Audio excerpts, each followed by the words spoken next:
La grâce de l'Évangile est la porte du ciel déjà ouverte, 2 Corinthiens 6h10. Comme attristés, et nous sommes toujours dans la joie, comme pauvres, et nous enrichissons plusieurs, comme n'ayant rien, et nous possédons toutes choses. 1. L'Évangile révèle la grâce et la miséricorde de Dieu. L'Évangile révèle la grâce et la miséricorde de Dieu. Il révèle un Dieu plein de grâce et de compassion. Mais si quelqu'un reçoit cette révélation et ne s'avance pas vers ce Dieu plein de grâce et de miséricorde, alors il reçoit la grâce de l'Évangile en vain. C'est entendre d'une oreille et laisser passer par l'autre. L'époque du Nouveau Testament n'est pas l'époque de la loi et du jugement, mais l'époque de l'Évangile, l'époque de la grâce et du salut. 2 Corinthiens 6h2, au temps favorable je t'ai exaucé, et au jour du salut je t'ai secouru. Voici maintenant le temps favorable, voici maintenant le jour du salut. C'est le temps où la porte du ciel est ouverte. Et où Dieu nous appelle à entrer par cette porte.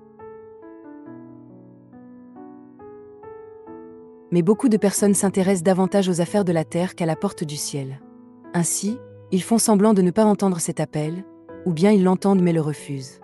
2. La porte du ciel est déjà ouverte cependant, il arrive souvent qu'un discours contraire soit entendu depuis les chaires de prédication.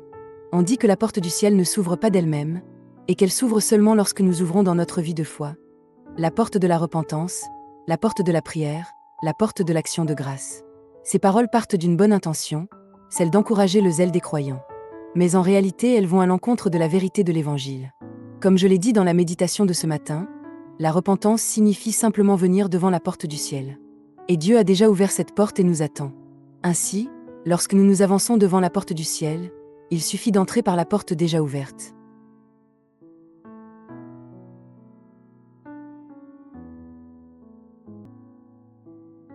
Aucun mérite n'est requis, si ce n'est de revenir vers Dieu. C'est cela la repentance. 3. Vivre dans ce monde avec l'espérance du royaume éternel. Notre difficulté vient du fait que, même si nous sommes entrés par la porte du ciel, nous devons encore continuer à vivre dans ce monde. Même quelqu'un qui aurait fait l'expérience du 3e ciel, et qui aurait rencontré le Jésus céleste, aurait du mal à se consacrer comme l'a fait l'apôtre Paul the Apostle. En réalité, cela est impossible sans la grâce du Saint-Esprit. L'apôtre Paul lui-même confesse que sa consécration n'est pas son œuvre, mais uniquement la grâce. 1 Corinthiens 15h dit, « Par la grâce de Dieu je suis ce que je suis, et sa grâce envers moi n'a pas été vaine. J'ai travaillé plus que tous les autres apôtres, non pas moi toutefois, mais la grâce de Dieu qui est avec moi. » Le Dieu qui est avec nous aujourd'hui, c'est-à-dire Emmanuel, est le Saint-Esprit. Tout comme la porte du ciel est ouverte dans ce monde. Il demeure sur cette terre jusqu'à ce que tous ceux que Dieu a choisis entrent dans la vie éternelle. Il habite dans le cœur de ceux qui croient en Jésus et il est avec eux. Si nous n'avons pas une consécration semblable à celle de l'apôtre Paul, nous devons examiner si le Saint-Esprit demeure réellement en nous. Et si le Saint-Esprit n'est pas en nous, nous devons nous demander, sommes-nous vraiment des croyants en Jésus?